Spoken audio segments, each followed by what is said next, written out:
ఒకసారి మనం జ్ఞాపకం తెచ్చుకుంటూ ఆయన చేసిన మేలులను ఒకసారి జ్ఞాపకం చేసుకుంటూ దేవుని నామమున ప్రార్థన చేద్దాం. స్తోత్రం స్తోత్రం స్తోత్రం. అందరూ కళ్ళు మూసుకోండి. ఎవరికి వారు ఒకసారి మీ హృదయాలు పరీక్షించుకోండి. ఎవరికి వారు ఎన్ని సందర్భాల్లో ప్రభువారు మనల్ని కాపాడారు, ఎన్ని సందర్భాల్లో ప్రభువారు మనల్ని రక్షించారు. కలుమియాలమ్మా, ఏమనుసరాలు కలుమియాలి, ఏకీభవించాలి. ఎన్ని సందర్భాల్లో ప్రాణాపాయ స్థితిలో ఉన్నప్పుడు ప్రభువారు నిన్ను బ్రతికించారు. ఎన్ని సందర్భాలు కష్టాలు వచ్చినప్పుడు ఆ కష్టాల్లో నీ తోడుగా ఉండి నిన్ను ఆదరించాడు. మనుషులు నిన్ను నిందించిన ప్రభువారు ఎన్ని సందర్భాల్లో నిన్ను ఆదరించి నీకు ధైర్యం చెప్పాడు. ఆయన వాక్యం ఎన్నిసార్లు నీతో మాట్లాడింది, ఆయన ఎన్నిసార్లు నేను బలపరిచాడు. ఒకసారి జ్ఞాపకం తెచ్చుకుంటూ ప్రభువా అయ్యా ఈ సంవత్సరం అంతా ప్రతి నిమిషం నాతో ఉన్నావయ్యా, ప్రతి క్షణం నా వెంట ఉన్నావయ్యా, ప్రతి క్షణం నాతో ఉండి నన్ను నడిపిస్తున్నావు ప్రభువా. ఒకవేళ నీవు నాతో లేకపోతే నేనేమైపోయి ఉంటాను నాయన. అయ్యా నేను కనుమరుగైపోయి ఉంటాను, నా బంధువుల మధ్యలో, నా గ్రామం మధ్యలో మరుగైపోయి ఉంటానయ్యా. కానీ నన్ను బ్రతికించావు. మరొక సంవత్సరాన్ని, మరొక నూతన సంవత్సరంలోకి అడుగు పెట్టడానికి నీ ఉచితమైన కృపను బట్టి నన్ను బ్రతికించినందుకు, అయ్యా నన్ను ప్రాణంతో ఉంచినందుకు, నాకు ఆరోగ్యం ఇచ్చినందుకు, నాకు ఆయుష్ని ఇచ్చినందుకు, నాకు బలాన్ని ఇచ్చినందుకు, నాకు స్వస్థతనిచ్చినందుకు, నాకు విడుదలనిచ్చినందుకు నీకు స్తోత్రాలు ప్రభువా అని చెప్పి ఒక్కసారి ప్రభు చేసిన మేలును ఈ సంవత్సరం 2024 సంవత్సరము అంతా ప్రభు నీ జీవితాల్లో చేసిన మేలు ఎన్నున్నాయో అవన్నీ ఒకసారి తలుచుకుంటూ ప్రార్థన చేసుకుందాం. స్తోత్రాలు యేసయ్యానికి స్తోత్రం స్తోత్రం స్తోత్రం. మన మధ్యలో దేవర సహోదరి ప్రార్థన చేస్తారు. హల్లెలూయా. దేవునికి స్తోత్రం అండి. చాలా సంతోషం. ప్రాముఖ్యమైన సమయానికి వచ్చాం. అందరూ కూడా మెలకు కలిగి ఉన్నారని నమ్ముతున్నాను. అందరూ మెలకు కలిగి ఉన్నాం పాస్టర్ గారు అన్న వాళ్ళు 2 చేతులు పైకైతే దేవునికి స్తోత్రం చేద్దాం. హల్లెలూయా హల్లెలూయా. ఓకే, సంతోషం అండి. అందరూ చేతులు ఎత్తారంటే మెలకుగానే ఉన్నారు. ఆమె చాలా సంతోషం. ఈ సమయం ఏంటంటే సరి చేసుకునే సమయం అండి. మనల్ని మనము పరీక్షించుకునే సమయం, సరి చేసుకునే సమయం. ఎందుకంటే కొన్ని నిమిషాల్లో 2024 సంవత్సరం దాటి 2025లోకి అడుగు పెడుతున్నామండి. ఇది ప్రభువు ఇచ్చినటువంటి ఉచితమైన కృప. ఎందుకంటే ఆయన కృప లేకపోతే ఎవరు కూడా ఈ లోకంలో జీవించలేరు. ఆయన కృప లేకపోతే ఎవరు కూడా ఈ లోకంలో ప్రాణంతో ఉండలేరు. ఆయన కృప లేకపోతే ఎవరు కూడా ఈ రీతిగా ప్రభు సన్నిధికి రాలేరు. ఆమేన్. హల్లెలూయా. ఆయన కృప మన పట్ల ఉన్నదండి. కృప అంటే ఉచితంగా ఇచ్చేదంట, డబ్బులు పెట్టి కొనుక్కునేది కాదండి. ఉచితంగా ఇచ్చేది కృప. అర్హత లేని వారిని అర్హులుగా చేసేది దేవుని కృప. ఆమేన్. హల్లెలూయా. మనమైతే అర్హులమో కాదండి. దేవుని సన్నిధిలో ఉండడానికి మనకి అర్హత లేదు. కానీ యేసు రక్తం చేత కడగబడిన మనము ప్రభు సన్నిధిలోకి మనకు ప్రవేశం వచ్చింది. ఆమేన్. హల్లెలూయా. అర్హత వచ్చిందండి. ఆయన ఉచితమైన కృప చేత మన పరిశుద్ధుల లెక్కలోకి ప్రభువారు నడిపించారు. ఆమేన్. హల్లెలూయా. ఒక వాక్యం సెలవిస్తుంది. 1 కొరింథీయులకు రాసిన పత్రిక 11వ అధ్యాయము 31వ వచనం అండి. 1 కొరింథీయులకు రాసిన పత్రిక 11వ అధ్యాయము 31వ వచనం. మనల్ని మనము సరి చేసుకోవాలంటే చదవండి. మనలను మనమే విమర్శించుకొని ఎడల తీర్పు పొందకపోదుము. దేవునికి స్తోత్రం. హల్లెలూయా. ఈ 2024 సంవత్సరం చివరిలో మనం ఉన్నాం. ఇంకా కొన్ని నిమిషాలు 2025లోకి వెళ్ళిపోతామండి. మనం ఏం చేయాలంటే మనల్ని మనం విమర్శించుకోవాలంట, అంటే పరీక్షించుకోవాలంట. నేను ఎలా జీవించాను ఈ 2024 సంవత్సరంలో? ఎక్కడైనా పడిపోయిన సందర్భాలు ఉన్నాయా? ఎక్కడైనా తప్పిపోయిన సందర్భాలు ఉన్నాయా? దేవునికి వ్యతిరేకంగా నడుచుకున్న సందర్భాలు ఏదైనా ఉన్నదా? దేవునికి ఆయాసకరమైన మార్గములో నడిచిన సందర్భాలు ఏదైనా ఉన్నాయా అని చెప్పి మనల్ని మనం సరి చేసుకునే సమయం అండి. ఆమె హల్లెలూయా. అనేక రకాలుగా సరి చేసుకోవచ్చు అండి. కొంతమంది ప్రార్థనలో పడిపోయి ఉంటారు, కొంతమంది వాక్యంలో పడిపోయి ఉంటారు, కొంతమంది మందిరానికి వచ్చే విషయంలో పడిపోయి ఉంటారు. ఆ విధంగా ఏదో ఒక తప్పిదమో మన జీవితాల్లో కనపడుతూనే ఉంటుందండి. మొదటంట ఎలా మనల్ని మనం పరీక్షించుకోవాలంటే వాక్యములో ఎదుగుదల ఉన్నదా అని చెప్పి మనల్ని మనము చూసుకోవాలంటే 2024 సంవత్సరం మొత్తం కూడా ప్రతి ఆదివారము, ప్రతి ఉపవాస ప్రార్థనలో, కుటుంబ ప్రార్థనలో, ప్రత్యేకమైన కూడికల్లో అన్నిట్లో దేవుని మందిరములో గడుపుతున్నాము. దేవుని వాక్యాన్ని మనం వింటున్నాం. మరి దేవుని వాక్యాన్ని విన్న మనము మనలో ఎదుగుదల ఉన్నదా అని చెప్పి చూసుకోవాలంట. ఉన్నదా? ఆయన వాక్యము వెలుగై ఉన్నదంట. ఆమె హల్లెలూయా. అది చీకటిలో ఉన్న వారి మీద వెలుగునిస్తూ ఉందంట. ఆమె హల్లెలూయా. మరి ఆయన వాక్యం వింటున్న మన జీవితాలు వెలిగించబడ్డాయా? ఆయన వాక్యములో ఎదిగిన స్థితిలో ఉన్నామా, ఇంకా పాలు తాగే స్థితిలో ఉన్నామా అని చెప్పి మనల్ని మనం సరి చూసుకోవాలంటే వాక్యము చేత పట్టబడాలంట. ఆమె హల్లెలూయా. దేని చేత పట్టబడాలండి? వాక్యము చేత పట్టబడాలి. పౌలు అందరూ సాయంత్రం వేళ సమయంలో బావి యొద్దకు వచ్చి నీళ్లు మోసుకెళ్తున్న ఆ సమయంలో ఏం చేశాడంటే సువార్తను అందిస్తూ ఉన్నాడండి. చాలా మంది వాక్యం మీద కాన్సన్ట్రేషన్ పెట్టలేదు, కానీ ఏదో వస్తున్నారు పోతున్నారు.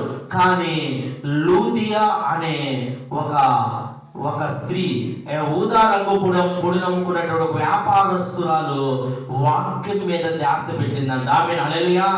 ఆ వాక్యం ఆమెను పట్టుకుందండి. ఆ వాక్యం ఆమెను దర్శించింది. ఆ వాక్యం చేత పట్టబడిన లూదియా తన కుటుంబాన్నే మార్చేసిందండి. ఆమె హల్లెలూయా. మరి దేవుని వాక్యము మనల్ని పట్టుకుందా? మరి వాక్యములో ఎదుగుతున్నామా? రోజు రోజుకి వాక్యము చేత సరి చేయబడుతున్నామా? ఆలోచన చేసుకోవాలండి. వాక్యం చేత పట్టబడితే ఈ లోకాన్ని మనం తోసేస్తామండి. లోకములో ప్రత్యేకంగా జీవించడానికి ప్రయత్నం చేస్తాం. లోకములో ఉన్నప్పటికీ కూడా ప్రత్యేకమైన జీవితాన్ని కలిగి క్రీస్తు వలె, క్రీస్తుని పోలి జీవించడానికి ప్రయత్నం చేస్తాం. ఆమె హల్లెలూయా. ఏమండి, తామర పువ్వు చెరువులోనే ఉంటుందండి, తామర పువ్వు బురదలోనే ఉంటుందండి. కానీ ఆ తామర పుష్పం అంట ఏ బురదని తన మీద అంటించుకోకుండా ఆ బురద మధ్యలో, ఆ యొక్క చెరువు మధ్యలో ప్రకాశవంతముగా వెలుగుతూ ఉంటుందంట. ఆమె హల్లెలూయా. ప్రత్యేకంగా ఉంటుందంటండి. మరి క్రీస్తులో వేరు కట్టబడిన వారిగా మనము లోకానికి వేరుగా జీవించాలంట. ఆమె హల్లెలూయా. లోకానికి వేరుగా జీవించాలండి. మరి వాక్యం చేత పట్టబడితే, వాక్యం చేత కదిలించబడితే, వాక్యము చేత వెలిగించబడితే లోకానికి వేరుగా జీవించడానికి ప్రయత్నం చేస్తామండి. గమనించాలి, వేరుగా జీవించడానికి. నేను కూడా చాలా సందర్భాల్లో వాక్యం చేత పట్టబడ్డానండి. వ్యతిరేకంగా వెళ్ళాలనుకుని ప్రయత్నం చేసే సందర్భాల్లో వాక్యం చేత పట్టబడి నన్ను నేను సరి చేసుకున్న సందర్భాలు ఎన్నో ఉన్నాయండి. ఆమె హల్లెలూయా. ఎగ్జామ్ రాయడానికి వెళ్ళాలనుకున్నప్పుడు నేను ఇంతకుముందే చెప్పాను, కాఫీ కొట్టి రాద్దామా అని ప్రయత్నం చేస్తున్నప్పుడు ఆ రోజు సాయంత్రం వేళ సమయంలో ప్రార్థనా కూడికి వెళ్ళాను. ప్రభువు యొక్క వాక్యం నన్ను దర్శించింది. వెంటనే నా మనస్సు నేను మార్చుకొని నా జీవితాన్ని సరి చేసుకున్నాను. ఆమె హల్లెలూయా. దేవుని వాక్యం వెలిగిస్తుందండి. మనల్ని సరి చేస్తుంది. వ్యతిరేకమైన మార్గములో, తప్పుడు మార్గములో వెళుతున్న మనలను ఆయన వాక్యము సరి చేస్తుంది. ఎప్పుడో తెలుసా? వాక్యానుసారంగా జీవించినప్పుడు, వాక్యము చేత పట్టబడితే ఆ వాక్యము సరి చేస్తుంది. ఆమేన్, హల్లెలూయా. వాక్యానికి లోబడాలండి. నమ్మి బాప్తిసం పొందినవాడు రక్షింపబడును, నమ్మని వారికి శిక్ష విధింపబడును. గమనించాలి, ఈ వాక్యం నన్ను పట్టుకుందండి. బాప్తిసం పొందక ముందుకు నా మార్గం ఏంటంటే 2 పడవల మీద కాలు వేసేవాడినండి. ఇటు యేసుక్రీస్తు కావాలి, ఇటు లోకంలో ఉన్న దేవతలు కావాలి. గమనించాలండి. కానీ నేను బాప్తిసం తీసుకునే సమయంలో నేను ఒక నిర్ణయం తీసుకున్నాను. యేసు తప్ప వేరొక దేవుడు లేడు, ఆయనే నా దేవుడు. ఇదిగో ప్రభువా, నీ కొరకు నిలబడతానయ్యా, నేను స్థిరముగా నీ మీదే ఆధారపడతానయ్యా. మరొక వైపు నేను చూడను ప్రభా, నేను బ్రతికినా నీలోనే, ఒకవేళ చనిపోయినా నీలోనే. ఆమేన్, హల్లెలూయా. అనే ఒక నిర్ణయాన్ని తీసుకున్నానండి. బస్సులో ప్రయాణమై వస్తూ ఉన్నాను, బాప్తిసం తీసుకోవడానికి బయలుదేరి వస్తున్నా. బస్సులో కూర్చొని కనులు మూసుకొని ప్రార్థన చేసుకున్నా. ప్రభువా, ఇక ఈ రోజులు నేను 2 పడవల మీద కాలు వేశానయ్యా, 2 మార్గాల్లో నడవడానికి ప్రయత్నం చేశాను. ఇప్పుడైతే నీవే నా మార్గము, ఆమేన్, హల్లెలూయా. నీవే నా సత్యము, నీవే నా జీవము కనుక నీ మార్గంలో నేను వెళతానయ్యా. వేరే మార్గం నాకు వద్దయ్యా. స్థిరముగా మరణం వరకు నీలోనే నమ్మకంగా ఉంటాను ప్రభువా అని చెప్పి బస్సులో వస్తున్న బస్సు ప్రయాణంలోనే మనసులో దేవుణ్ణి ప్రార్థించుకుంటూ స్తుతించుకుంటూ వచ్చానండి. ఆమేన్, హల్లెలూయా. అదే సమర్పణ కలిగి, అదే విశ్వాసము కలిగి, వాక్యము చేత పట్టబడి బాప్తిసం తీసుకున్నాను. ప్రభువారు వాక్యములో ఎదిగించాడు. ప్రతి క్షణము కూడా బాప్తిసం తీసుకున్నాక ప్రతిరోజు దేవుని మందిరంలో ఈ రోజు ప్రభువు ఏ వాక్యం చేత నాతో మాట్లాడతాడు, ఈ రోజు ఏ వాక్యం నన్ను దర్శిస్తుంది, ఈ రోజు ఏ వాక్యము చేత నేను సరిచేయబడాలి అని చెప్పి రోజు కూడా నన్ను నేను ఎదుర్కొంటూ ఉంటాను. ఆమేన్, హల్లెలూయా. విమర్శ చేసుకుంటా, ఈ వాక్యానికి సరిగా నేను ఉన్నానా లేదా. మట్టపు గుండె అంటండి దేవుడు అంట, మట్టపు గుండు చేత తూకం వేస్తాడంట. ఆమేన్, హల్లెలూయా. నేను సరిగా ఉన్నావా లేదా? వాక్యానుసారముగా నీ ఉంటే నువ్వు తీర్పులోకి రావు. ఆమేన్, హల్లెలూయా. తీర్పులోకి రావండి. నువ్వు వాక్యానుసారంగా లేకపోతే నీవైనా నేనైనా తీర్పులోకి వెళ్ళిపోతాం. ఆమేన్, హల్లెలూయా. ఇక్కడ రాయబడింది, మనము తీర్పు పొందిన ఎడల లోకముతో పాటు మనకు శిక్షా విధి కలగకుండానట్లు ప్రభువు చేత శిక్షింపబడుచున్నాము. ఆమేన్, హల్లెలూయా. తీర్పు అంటే ఈ లోకముతో కూడా మనము తీర్పు రాదంట. ఇప్పుడు విమర్శ చేసుకుంటే, మనల్ని మనం సరి చేసుకుంటే, పరీక్షించుకుంటే తీర్పు రాదంటండి. కనుక గడిచిన 2024 సంవత్సరంలో నాలో వాక్యము చేత నేను పట్టబడి ఎదుగుదల నాలో ఉన్నదా అని ఆలోచన చేసుకోవాలి, పరీక్షించుకోవాలంట. ఏ రోజైనా వాక్యం చేత నేను కదిలించబడ్డానా, ఆ వాక్యము నా కొరకే అని చెప్పి వాక్యం చేత నన్ను నేను సరి చేసుకున్నానా అని చెప్పి మనల్ని మనం ఒకసారి సరి చేసుకోవాలి. అయ్యో, అనేక సార్లు దేవుని వాక్యం నాతో మాట్లాడినా కూడా నేను వాక్యాన్ని పక్కకు నెట్టివేసి నా ఇష్టానుసారంగా ఎన్నిసార్లు జీవించాను అని చెప్పి మనల్ని మనము ఒకసారి సరి చేసుకోవాలండి. రెండోదిగా ప్రార్థన. ఏంటంట? ప్రార్థన. ఎన్నిసార్లు ఉదయకాల సమయంలో, ఎన్నిసార్లు నిద్ర లేవగానే ప్రార్థన చేసుకోకుండా నా జీవితాన్ని నేను ముందుకు నడిపించాను. ఎన్నిసార్లు ప్రార్థన చేసుకోకుండా నేను ఉన్నాను, ఎన్ని రోజులు ప్రార్థన తోసివేశాను, ఎన్ని రోజులు నేను మందిరాన్ని తోసివేశానని చెప్పి మనల్ని మనం పరీక్షించుకునే సమయం అండి. ఆమేన్, హల్లెలూయా. ఎందుకంటే 2024లో నువ్వు వాక్యానుసారంగా నడవకపోతే 2025లో నేను నడుస్తాను ప్రభు అని చెప్పి దేవునితో నిబంధన చేసుకోవాలి. ఆమేన్, హల్లెలూయా. నువ్వు 2024 సంవత్సరంలో నీ జీవితంలో ప్రార్థన లేదనుకో, అయ్యా 2025లో ఆ విధంగా నేను ఉండనయ్యా, నిత్యము ప్రార్థించే బిడ్డగా ప్రార్థనలో ఎదుగుతూ నాయన ప్రభా అయ్యా దేవుని సన్నిధిలో గడుపుతూ ప్రార్థన యోధుడిగా నేను ఉంటాను ప్రభు అని చెప్పి దేవునితో నిబంధన చేసుకోవాలి. ఆమేన్, హల్లెలూయా. ఎన్ని సందర్భాల్లో ప్రార్థన విడిచిపెట్టి వెళ్ళాం, ఎన్ని సందర్భాల్లో మందిరాన్ని విడిచిపెట్టి వెళ్ళాం, ఎన్ని సందర్భాల్లో లోకాన్ని ప్రేమించి దేవుని సన్నిధిని తోసివేసి వెళ్ళామో అవన్నీ జ్ఞాపకం తెచ్చుకొని మనల్ని మనమంట సరి చేసుకోవాలంట. ఆమె హల్లెలూయా. సరి చేసుకోవాలంట. మూడోది పరిచర్య. ఏదో మూడోదంట పరిచర్య. దేవుని మందిరము పని చేయడానికి అవకాశం వచ్చినప్పుడు ఎన్నిసార్లు తోసివేశానో ఆలోచన చేసుకోవాలండి. ఎవరి కోసం? నా కోసమా? కాదండి. నీవు దేవుని సన్నిధిలో మందిరము పని చేయాల్సిన అవకాశం వచ్చినప్పుడు ఎన్నిసార్లు తోసివేశాను అని చెప్పి ఒకసారి చూసుకోవాలంట, పరీక్షించుకోవాలంట. ఎందుకంటే అది అవకాశం అంట. ఆమె హల్లెలూయా చెప్పాలి. హల్లెలూయా అంతేనా? కొన్నిసార్లు అనుకుంటారు యవనస్తులు, అబ్బా నాకు చక్కటి జాబు ఇంటర్వ్యూకి రమ్మని పిలిస్తే నేను వెళ్ళలేకపోయానే, మిస్ అయ్యానే. ఆ ఇంటర్వ్యూకి వెళ్ళి ఉంటే ఒకవేళ నాకు చక్కటి జాబ్ వచ్చిండేదేమో. ఆమె హల్లెలూయా. అది అవకాశం, వారికి అవకాశం వచ్చింది కానీ వారు ఆ ఇంటర్వ్యూకి వెళ్ళలేకపోయారు, అటెండ్ చేయలేకపోయారండి. బాధపడతారా లేదా? అది అవకాశం. అలాగే ప్రభు సన్నిధిలో కూడా పరిచయం చేసే అవకాశం వచ్చినప్పుడు, మందిరము పని చేసే అవకాశం వచ్చినప్పుడు ఎన్నిసార్లు త్రోసివేశాను, ఎన్నిసార్లు దేవుని పని చేయలేకపోయాను అని చెప్పి ఒక్కసారి మనమంట సరి చేసుకోవాలంట, పరీక్షించుకోవాలంటే. నాలుగోది కుటుంబము. నాలుగోది ఏంటంట కుటుంబము. ఎన్నిసార్లు కుటుంబంతో నేను గడపలేక, కుటుంబంతో కలిసి ప్రార్థనకి రాలేక, కుటుంబంతో కలిసి గృహంలో ప్రార్థన చేసుకోలేక, నా పిల్లల్ని, నా భార్యని, నా భర్తని పట్టించుకోని సందర్భాలు ఏదైనా ఉన్నదా అని చెప్పి ఒకసారి సరి చేసుకోవాలంట. ఆమె హల్లెలూయా. చాలా మంది ఏం చేస్తారంటే భర్త భార్యని పిల్లల్ని పట్టించుకోకుండా ఇష్టానుసారంగా వెళ్ళిపోతూ ఉంటాడు. కొన్ని సందర్భాల్లో భార్య పిల్లలను పట్టించుకోకుండా, భర్తను పట్టించుకోకుండా ఇష్టానుసారంగా వెళ్ళిపోతూ ఉంటుందండి. గమనించాలి. ఆ సందర్భాలు ఏది నా జీవితంలో ఏమైనా ఉన్నాయా? నేను అలా ఉండకూడదు.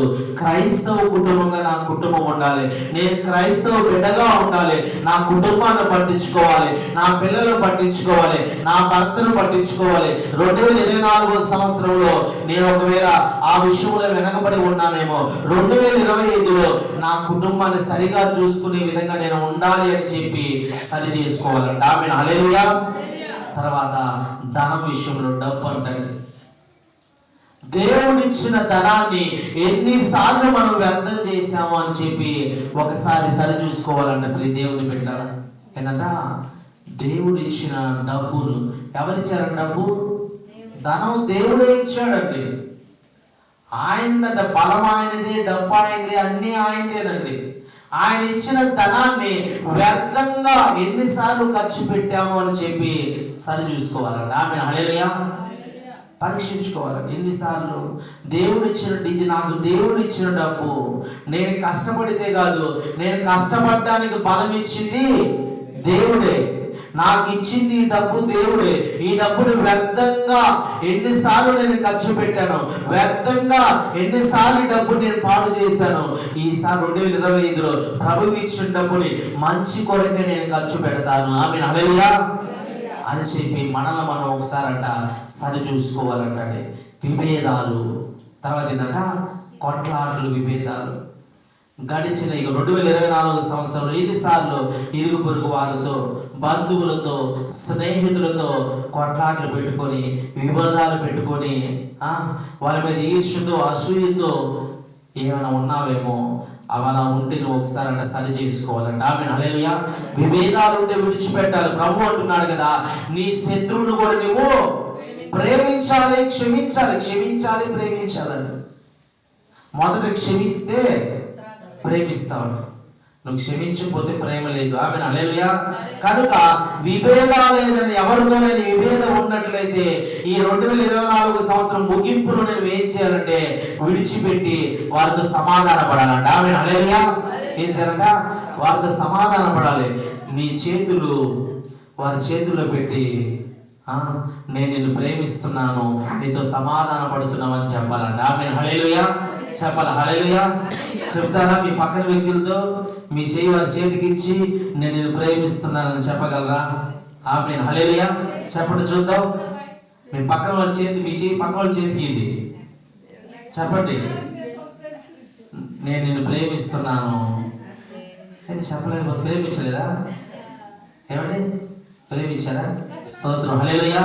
ప్రభువు అంటున్నాడు, నిన్ను వలె ఇప్పుడు నీవేం చేయాలి? నిన్ను వలె నీ పొరుగు వారిని ప్రేమించాలి. నిన్ను ప్రేమించుకున్నట్టుగా నీ పొరుగు వారిని ప్రేమించాలి. నీవుగా నీ పక్కన ఉన్నటువంటి నీ ఫ్రెండ్తో నేను ప్రేమిస్తున్నాను అని అన్నావంటే నువ్వు అంత సమాధానం పడ్డట్లే. ఆమె హల్లెలూయా చెప్పాలి, హల్లెలూయా. నువ్వు అనలేదనుకో ఇంకా ఆమె మీద నీకు విభేదం ఉన్నట్లే, కోపం ఉన్నట్లే, కొట్లాట్లు ఉన్నట్టే, అన్ని మనసులో దాచుకొని ఇది గుళ్ళు పడిపోతా ఉంటుంది. ఆమె హల్లెలూయా. అది మొత్తం బయటికి తీసి ఏమనాలంటే నేను ప్రేమిస్తున్నానని చెప్పి కుదిరితే నీ చేతిని ఆమె చేతిలో పెట్టాలి. కుదిరితే నీవేం చేయాలంటే హత్తుకోవాలి. ఆమె హల్లెలూయా చెప్పాలి, హల్లెలూయా. తర్వాత అంట పశ్చాత్తాపడాలంట. ఏం చేయాలంట? పశ్చాత్తాపడాలంటే. మరి ఇవన్నీ కూడా ఇప్పుడు చెప్పబడినవన్నీ కూడా నువ్వు ఎక్కడ తప్పిపోయావు, వీటన్నిటి గురించి నువ్వేం చేయాలంటే పశ్చాత్తాపడాలంట. వాక్యంలో తప్పిపోయావా? ప్రార్థనలో తప్పిపోయావా? లేదా దేవుని పని చేసే విషయంలో తప్పిపోయావా? నీ కుటుంబాన్ని నిర్లక్ష్యం పెట్టి తప్పిపోయావా?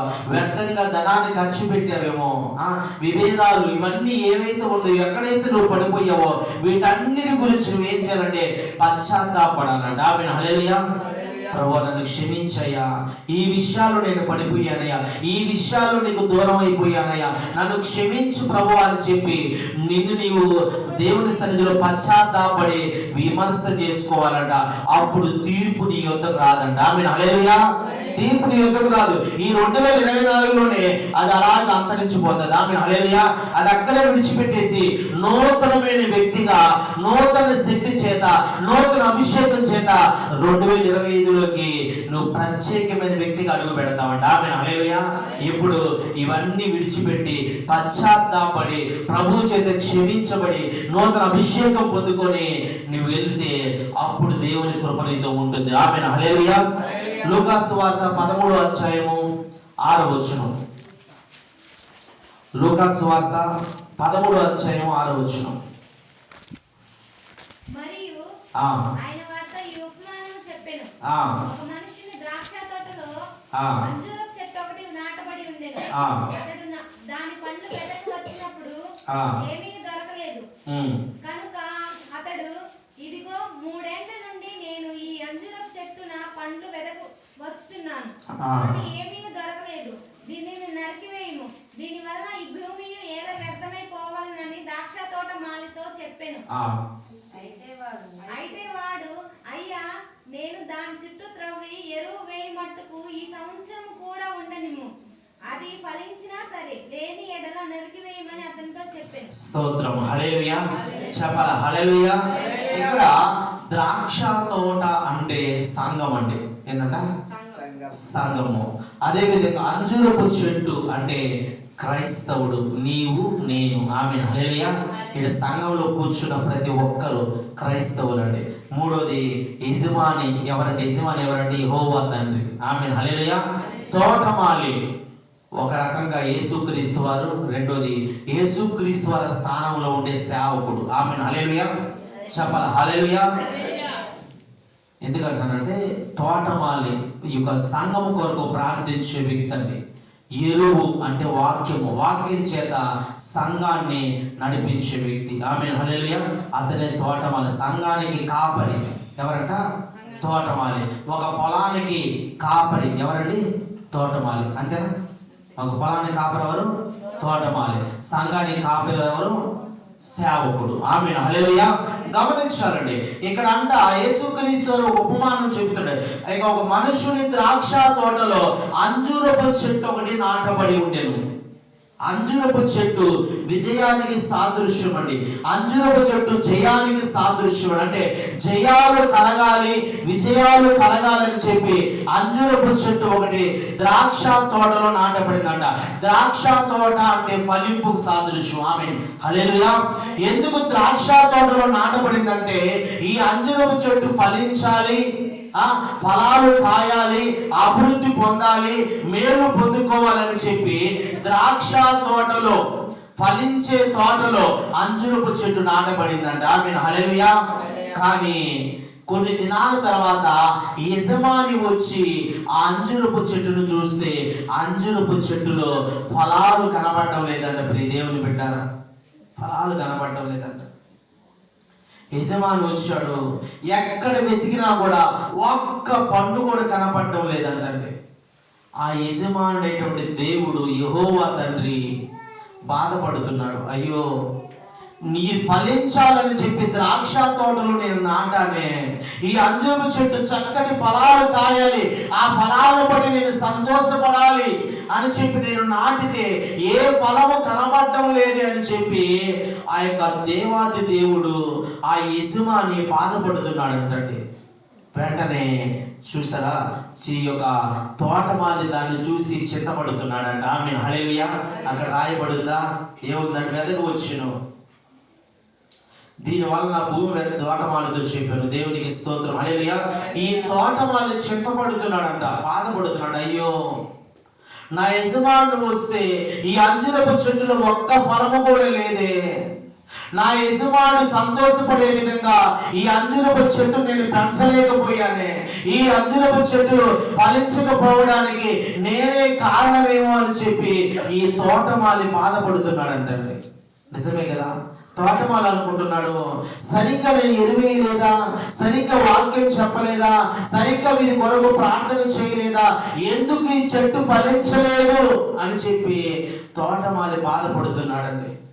యజమానుడు అంటున్నాడు, ఇదిగో ఈ చెట్టులో ఏ ఫలము లేదు, నువ్వు నీ కష్టం ఏందో నాకు తెలుసు, నీ ప్రయాస ఏందో నాకు తెలుసు, ఈ సంఘము కొరకు, ఈ తోట కొరకు, ఈ చెట్టు కొరకు నువ్వు ఎంత కష్టపడుతున్నావో నాకు తెలుసు, కానీ ఈ చెట్టులో ఫలింపనేది లేదు, ఇది ఫలించడం లేదు కనుక ఈ చెట్టు నరికి వేస్తానంటాడు. ఆమె హల్లెలూయా చెప్పాలి, హల్లెలూయా.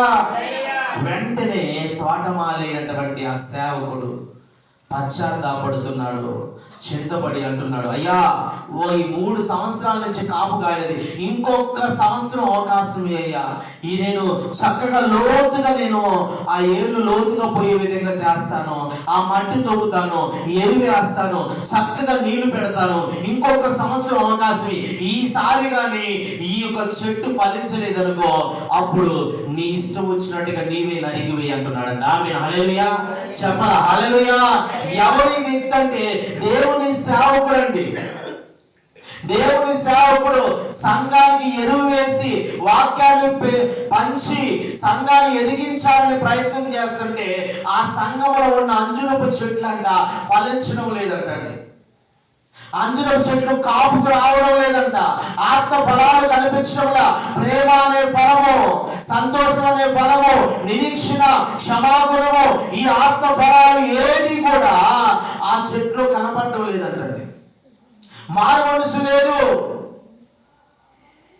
ఈ యజమానుడు బాధపడ్డాడు, ఈ తోటమాలి దీని గురించి చింతపడుతున్నాడు. అయ్యో, ఎంత కష్టపడినా ఒక్క మంచి మనసు కూడా వీళ్ళకి లేదే, వీళ్ళు ఫలింపలేదే, ఈ సంవత్సరం అంతా ఎంత ప్రయాసపడి వాక్యం బోధించినా వాక్యం చేత వీళ్ళు పట్టబడలేదే, వాక్యం చేత సరి చేయబడలేదే, వారి హృదయం మారలేదే అని చెప్పి ఈ తోటమాలి బాధపడుతున్నాడంట. ఆమె హల్లెలూయా. గమనించాలండి, వాక్యం చేత పట్టబడాలండి. ప్రభు వారికి ఒక సంవత్సరం అవకాశం ఇవ్వమని ఈ యొక్క తోటమాలి వేడుకుంటున్నాడండి. సేవకుని పని కూడా అదేనండి. ప్రభువా, నీ వాక్యం అనే విత్తనాలు విత్తుతున్నామయ్యా, ఈ ప్రజల హృదయాలు మారడం లేదయ్యా, నీ వాక్యాన్ని అర్థం చేసుకోలేకపోతున్నారు, వాక్యం చేత సరి చేయబడలేకపోతున్నారు, నీ వాక్యం చేత పట్టబడలేకపోతున్నారయ్యా, ఇంకొక సంవత్సరం అవకాశం ఇస్తే వీళ్ళు మారుస్తామయ్యా అని చెప్పి సేవకుడు ఆ దేవుని దగ్గర వేడుకుంటూ ఉంటాడంట. ఆమె హల్లెలూయా. ఇంకొక సంవత్సరం, ఇంకొక రోజు అవకాశం అయ్యా, ఇంకొక సంవత్సరం అవకాశం ఈ ప్రభు అని చెప్పి వేడుకుంటూ ఉంటాడు సేవకుడు. ఆమె హల్లెలూయా. ఎందుకంటే దేవుడు ఒక్కసారి మాట్లాడతాడు, 2 సార్లు మాట్లాడతాడు, 3 సార్లు మాట్లాడిన తర్వాత వదిలేస్తాడండి. గమనించాలండి, ప్రభు మాట్లాడినప్పుడు ఆ వాక్యం చేత పట్టబడాలండి. సేవకుని పని ఏంటంటే ఏ ఆత్మ నశించిపోకూడదు, ఏ ఆత్మ నరకానికి వెళ్ళకూడదు. ప్రతి ఒక్కరు కూడా ప్రభు సన్నిధిలో సాక్షులుగా ఉండాలి. ప్రతి ఒక్కరు కూడా నరకం నుంచి తప్పించబడి పరలోక రాజ్యం వెళ్ళాలి అని చెప్పి సేవకుని యొక్క తృష్ణ, ఆమె హల్లెలూయా, కోరిక. ప్రభువారు కోరుకున్నది కూడా అదే. యేసుక్రీస్తు వారి లోకంలో జీవించినంత కాలము ఆయన బోధించిన బోధ ఏంటంటే పరలోక రాజ్యం సమీపించి ఉన్నది, మీరు మారు మనసు పొందండి, మీరు రక్షణ పొందండి అన్న వార్తనే ఆయన బోధించాడండి. ఆమె హల్లెలూయా, ఆ వార్తను బోధించాడండి. మరొక మాట ఏం చెప్పలా, స్వస్థతల గురించి చెప్పలేదు, దెయ్యాలు వెళ్ళగొడతానని చెప్పలేదు, నేను అద్భుతాలు చేస్తాను, నేను యొక్క నీటిని ద్రాక్షరసంగా మార్చా కదా, ఇంకా ఎన్నో అద్భుతాలు నేను చేస్తాను, నా దగ్గరికి రాండి అని యేసుక్రీస్తు ప్రకటన చేయలేదండి. చేసిందల్లా ఒకటే, పరలోక రాజ్యం సమీపించి ఉన్నది, సమయము లేదు కనుక మీరు మారు మనసు పొందండి, మీరు బాప్తిస్మం తీసుకోండి. ఆమేన్, హల్లెలూయా. ఈ యొక్క తోటమాలి చింతపడుతున్నటువంటి తోటమాలిగా కనపడుతున్నాడు, ప్రేమ కలిగిన తోటమాలిగా ఉన్నాడు, శ్రద్ధ కలిగిన తోటమాలిగా ఉన్నాడు, స్వభావాన్ని మారుస్తారని చెబుతున్న తోటమాలిగా ఉన్నాడు. ఆమె హల్లెలూయా. ఏమంటే ఇంకొక సంవత్సరం అవకాశం ఇయ్య, ఇంకొక సంవత్సరం నేను వాక్యం అనే విత్తనాలు విత్తుతాను, ఇంకొక సంవత్సరం వాక్యం అనే ఎరువు వీరి దగ్గర నేను విత్తుతాను, వాళ్ళు మానతారేమో, ఒక్కసారి అవకాశం ఇయ్య, ఇంకొక సంవత్సరం చూడయ్యా అని చెప్పి ఈ సేవకుడు వేడుకుంటున్నాడు. ఆమేన్, హల్లెలూయా. గమనించాలి ప్రియ దేవుని బిడ్డరా, ప్రభు వాక్యం మనతో మాట్లాడినప్పుడు వెంటనే మనం మారాలండి, వెంటనే మనలో మార్పు రావాలి ప్రియ దేవుని బిడ్డరా. రక్షణ సమయం ఇదేనండి. చదువుదామా? 2 కొరింథీయులకు రాసిన పత్రిక 6వ అధ్యాయం 21వ వచనం. కొరింథీయులకు రాసిన 2వ పత్రిక 6వ అధ్యాయము 21వ వచనం. లేదు కదా, 6వ అధ్యాయం 2వ వచనం అండి. సారీ, అనుకూల సమయమందు నీ మొర ఆలకించితిని,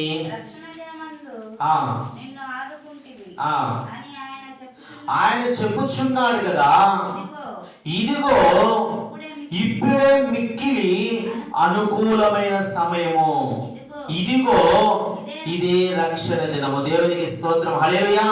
దేవుడు అంటున్నాడు, పరిశుద్ధాత్మ దేవుడు, ఇదిగో ఇప్పుడే మిక్కిలి అనుకూలమైన సమయం అంట, ఇప్పుడే ఇదే రక్షణ దినం అంట. ఆమేన్, హల్లెలూయా. ఈ సమయం పోతే ఏమవుతుందో మనకి తెలియదండి. సమయం ఉండగానే, వెలుతురు ఉండగానే క్రీస్తుని అంగీకరించాలి, వెలుతురు ఉండగానే మన హృదయాలు క్రీస్తుకి ఇవ్వాలి, వెలుతురు ఉండగానే రక్షణ మనం పొందాలి ప్రియ దేవుని బిడ్డరా. వెలుతురు వెళ్ళిపోయిన తర్వాత ఏమి చేసినా వ్యర్థమండి. నాయుడుపేట గ్రామంలో నేను ప్రార్థన పెడుతున్న సమయంలో సైతమ్మ గారని ఒక తల్లిగారు ఉండేవాళ్ళు అంట. నేను చెప్పేది ఆ తల్లిగారు చెప్పేవాడు, నేను ఇల్లప్పుడంతా ప్రార్థన చేసేవాడిని. చక్కగా ఉంది, ఆ దేవుడు అంటే భక్తి ఉంది, మంచి ప్రార్థన ఉంది, వాక్య అనుభవం ఉంది, అన్నీ ఉన్నాయండి. కానీ ఆమెకు లేని ఏంటంటే రక్షణ. ఏం లేదట, రక్షణ లేదండి. నేను గమనించాను, ఏమో కరెక్ట్గా ఉంది, ఒకవేళ కరెక్ట్గా లేకపోతే సరి చేసుకోమని నేను చెప్పొచ్చు, కానీ ఏమో అన్నీ ప్రభు యొక్క పోలిక ఏమో కనపడుతుంది. మరి ఎందుకు రక్షణకు ఆలస్యము? నేను చెప్పాను ఆమెతో, అమ్మ బాప్తిసం తీసుకోండి, ఏ సమయం ఎలా ఉంటుందో తెలియదు. అనారోగ్యం వచ్చింది, లైట్గా టీబీ వచ్చింది, హాస్పిటల్కి వెళ్ళింది. ప్రార్థన చేసాం, ప్రభువా రక్షణ పొందలేదయ్యా, బతికించు, ఆమె రక్షణ పొందాలి, సహాయం చేయి ప్రభువా. ప్రార్థన చేసాం, బతికి మళ్ళీ ఇంటికి వచ్చి, మళ్ళా బాగా లేకుండా వచ్చింది, మళ్ళా బ్రతికింది. నేను మాకు ఒకే మాట, అమ్మ మీరు కరెక్ట్గా ఉన్నారు, ఎందుకు ఆలస్యం చేస్తున్నారో నాకు తెలియదు, నేడే రక్షణ దినము, ఏ సమయం ఎలా ఉందో మనకు తెలియదమ్మా, రక్షణ పొందని చెప్పగా చెప్పగా చెప్పగా ఆ హృదయం మార్చబడింది. ఒకసారి అన్నది, నా కొడుకు ఒప్పుకోడేమండి. నేను అన్నాను, నీవు ఈ లోకాన్ని విడిచిపెడితే నువ్వు ఎక్కడికి వెళ్తావు? నరకానికి వెళ్తావమ్మా. నేడే సమయం. రక్షణ అనేది నీ బిడ్డల కొరకు కాదు, రక్షణ అనేది నీ భర్త కొరకు కాదు, రక్షణ అనేది నీ భార్య కొరకు అది ఎవరి రక్షణ వారిదేనండి. ఎవరి రక్షణ వారిదే. నువ్వు రక్షించబడితే నువ్వు దేవుని రాజ్యంలో ఉంటావు.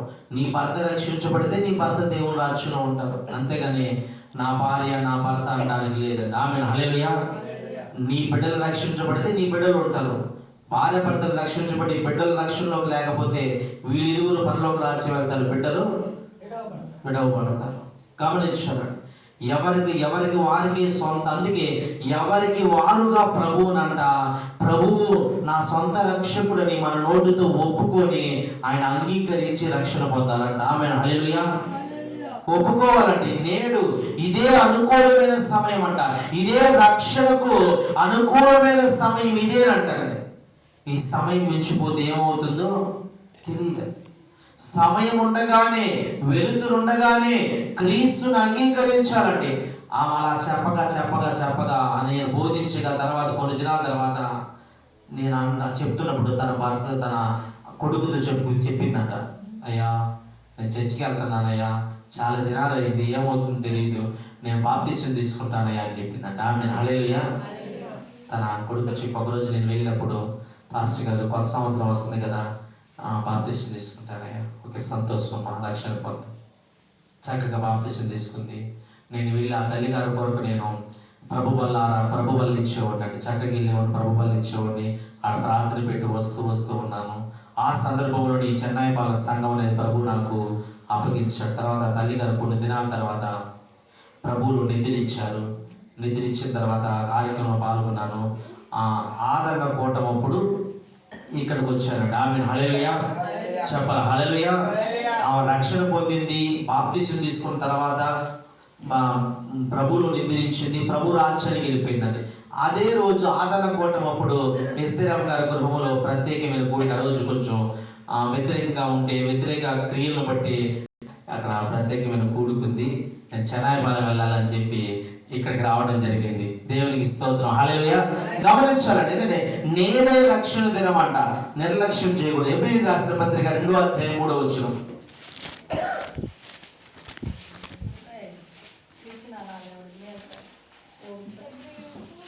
హెబ్రీయులకు రాసిన పత్రిక 2:3 ఇంత గొప్ప రక్షణను మనం నిర్లక్ష్యం చేసిన ఎడల ఏలాగు తప్పించుకుందుము. ఆమె హల్లెలూయా. గమనించి, ఇది గొప్ప రక్షణ అంటాడు. దేవుడిచ్చే రక్షణను నిర్లక్ష్యము చేస్తే ఎలాగ తప్పించుకుంటాం? ఉందా దారి? ఉందా? లేదు. వేరొక దారి ఉందా? లేదు. ప్రియ దేవుని బిడ్డ, ప్రభువు ఇచ్చిన రక్షణ విలువైనది. కల్వరి శిలువలో ఆయన మన కొరకు ప్రాణం పెట్టి మన కొరకు రక్తము చిందించి ఆ రక్తము చేత, ఆ రక్త ప్రోక్షణ చేత మనల్ని పరిశుద్ధులుగా చేసి పరలోక రాజ్యానికి వారసులుగా ప్రభు వారు చేస్తున్నారండి. మరి అంత గొప్ప రక్షణను మనం నిర్లక్ష్యం చేస్తే ఎలాగ తప్పించుకుంటాం? రక్షణ లేకపోతే, బాప్తిస్మం లేకపోతే దేవుని రాజ్యము లేదండి. ప్రభువారు అంటున్నారు, నేనే మార్గము, నేనే సత్యము, నేనే జీవము. ఆయనే మార్గం అండి, వేరొక మార్గము లేదండి. ప్రభువే మార్గము. ఆయన ద్వారా మాత్రమే ఆ రాజ్యానికి మనం వెళ్ళగలం. వేరొక ఎన్ని మార్గాలు ఉన్నా ఏ మార్గము ద్వారా కూడా ఆయన రాజ్యానికి వెళ్ళలేమండి. ఎందుకంటే ప్రభువే మార్గము. యాత్రికుల ప్రయాణము అనే ఒక బుక్ రాశారు. ఆ దైవజనుడి పేరు జాన్ మిస్ పేరు ఉందండి. ఏం పేరు? రాసిన బుక్ ప్రత్యేకంగా ప్రపంచంలోనే మామూలుగా అయితే బైబుల్ ఎక్కువ అమ్ముడుపోతూ ఉంటుందండి. ఏదండి? బైబుల్. కానీ అతను రాసిన బుక్ ఇప్పుడు నెంబర్ 1లో ఉంది. ఆమె హల్లెలూయా.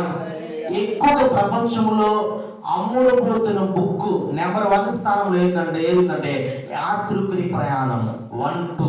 ఇంతకుముందు 1 ఉంది, ఇప్పుడు 2 కూడా ఉంది. 1-2 ఉందండి కాపీస్. కానీ ఆ బుక్లో ప్రత్యేకత ఏంటంటే ఒకసారి చదివితే ఆ బుక్ అర్థం కాదు. ఒక 2-3 సార్లు చదవగా ఆ బుక్లో ఉన్న లోతు ఏందో అర్థం అవుతుందండి. ఏం రాశాడు తెలుసా? ఒక యాత్రికుడు ఈ లోకంలో ఎన్ని శ్రమలు పడి దేవుని రాజ్యానికి వెళ్ళడానికి ఎంత ప్రయాసపడతాడో, ఈ పాపాన్ని పోగొట్టుకోవడానికి ఎంత ప్రయాసపడతాడో అని ఆ బుక్లో రాయబడిందని క్లుప్తంగా చెప్పారు.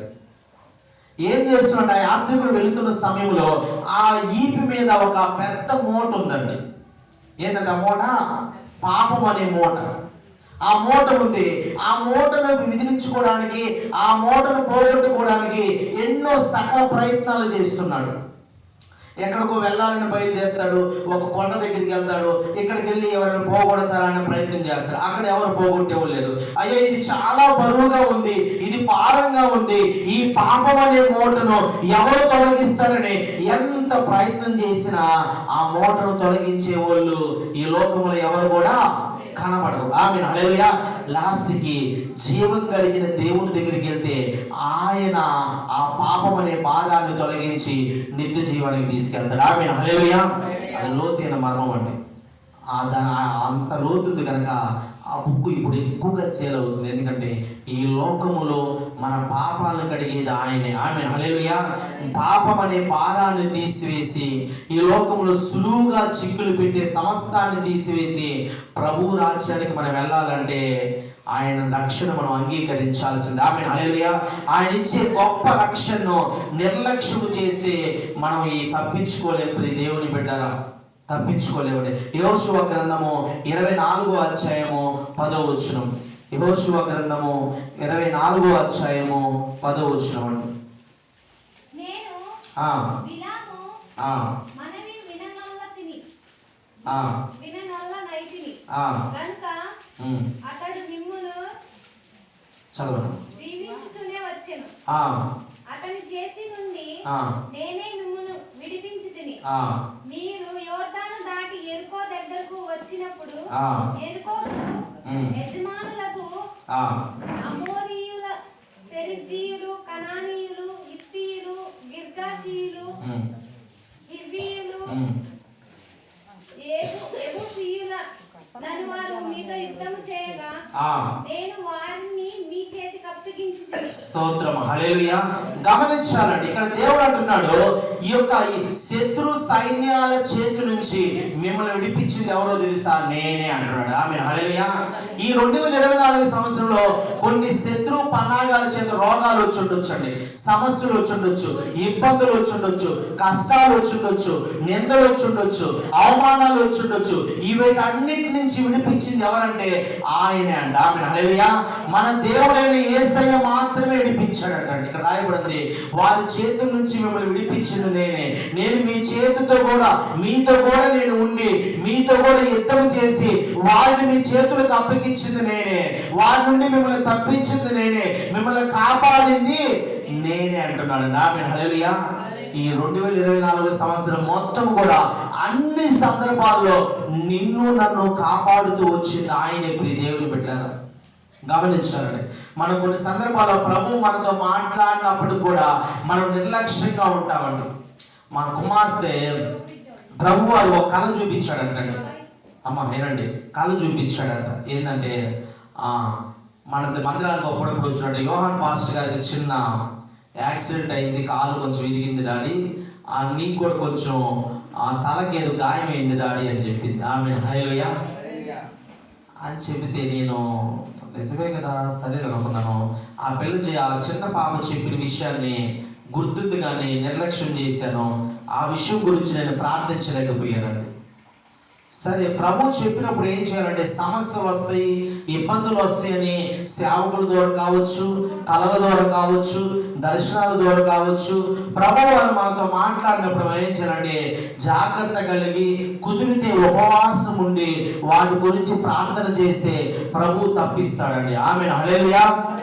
అందుకే శిష్యులతో దేవుడు అంటాడు, సాతాను మిమ్మల్ని జల్లెడలో జల్లించడానికి సిద్ధంగా ఉందయ్యా, కనుక శోధనలో పడకుండా, సైతాను చేతులికలో మీరు చిక్కకుండా, ఆ జల్లెల్లో ఇరుక్కోకుండా మీరు మెలుకోగలిగి ప్రార్థన చేయండి అంటున్నాడు. ఆమేన్, హల్లెలూయా.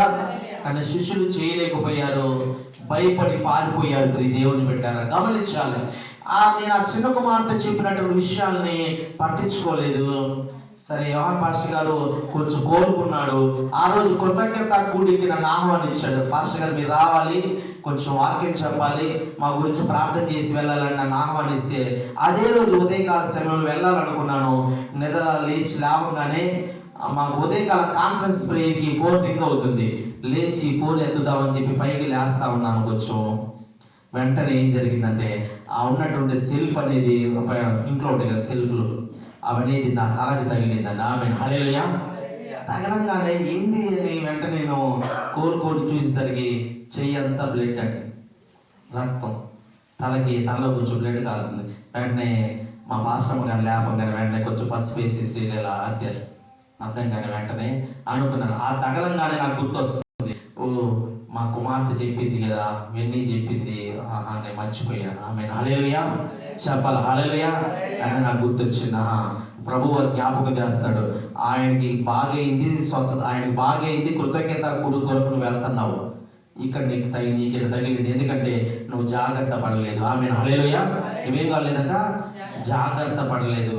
శోధన వస్తుంది, కష్టం వస్తుంది, శ్రమ వస్తుంది, ఇబ్బందులు వస్తున్నాయి అని నీకు నేను చెబితే నువ్వు జాగ్రత్త కలిగి ప్రార్థన చేయలేదు కనుక ఈ చిన్న శోధన నీకు వచ్చింది. ఆమె హల్లెలూయా. గమనించాలండి. అనుకున్నాను, జాగ్రత్త ప్రభు నన్ను క్షమించయ్యా, ఎలా ఎంత బ్లడ్ రాగానే ఎంత లోతుకి అయిందో ఏమైందని భయపడ్డాను. ఆమె హల్లెలూయా. సరే నేను జాగ్రత్తగా ప్రార్థన చేసుకుంటున్నాను. ప్రభు వారు ఒక వారంలో నేను చిన్నగా గాయాన్ని మాన్పివేశాడు, చక్కటి స్వస్థతనిచ్చాడండి. కనుక అన్ని విషయాల్లో ప్రభువే మనల్ని కాపాడుతున్నాడండి. ఒకవేళ చిన్న గాయమైనా ఎక్కువ తగిలితే ఏమైందో మనకు తెలియదండి. ప్రభువారు అది పెద్ద గాయమైనా కూడా చిన్న గాయంగా మార్చేస్తాడు. ఆమె హల్లెలూయా. అది పెద్ద సమస్య అయినా చిన్న సమస్యగా మార్చేస్తాడు. ఆమె హల్లెలూయా. అది ఎంత పెద్ద ఇబ్బంది అయినా చిన్న ఇబ్బందిగా కొట్టివేసి మనకు విడుదల ఇస్తున్నాడు, మనకు స్వస్థతనిస్తున్నాడు, మనకు సహాయం చేస్తున్నాడు. ఆమె హల్లెలూయా. అనేక ఈ 2024 సంవత్సరంలో శత్రువులు మన మీదకు వచ్చినా, ఎన్ని పన్నాగాలు పన్నినా, ఎన్ని రకాలుగా ఇబ్బంది పెట్టాలని ప్రయత్నం చేసినా యేసయ్య అంట మనకు తోడుగా ఉండి మనల్ని కాపాడుతూ వస్తున్నాడంట. ఆమె హల్లెలూయా.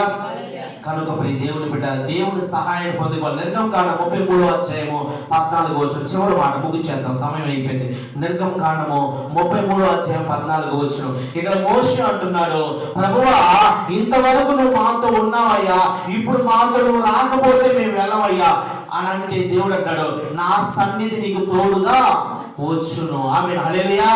గమనించాలండి, ఈ 2024 సంవత్సరం ముగింపు వచ్చేసాం. ఇంకొక నిమిషంలో 2025లోకి మనం అడుగు పెడతామండి. మనం ఈ విధంగా మోషే వలె మనం అడగాలి, ప్రభువా 2025లోకి నేను అడుగు పెడుతున్నానయ్యా, నీవు నాతో ఉంటే అది నాకు ఆశీర్వాదం. ఆమె హల్లెలూయా.